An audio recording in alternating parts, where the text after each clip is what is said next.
Tahun 2021 tampaknya menjadi tahun yang penuh kebahagiaan bagi Krisdayanti. Ya, setelah sekian lama sempat terlibat kesalahpahaman hingga disebut perang dingin, KD sapaan akrab Krisdayanti di tahun ini akhirnya bisa bersua dengan Aurel Hermansyah dan Asril Hermansyah.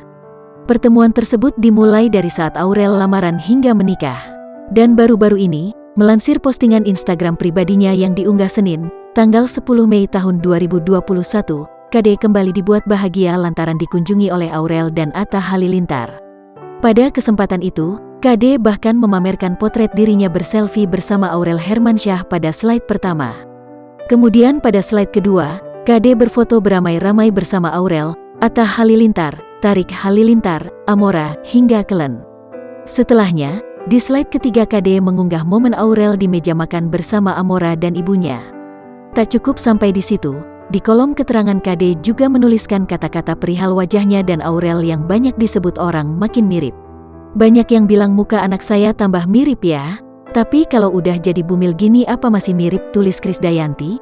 Tak lupa, di akhir KD juga mengucapkan rasa terima kasih atas kunjungan Aurel Hermansyah dan Atta Halilintar serta mendoakan kesehatan anaknya.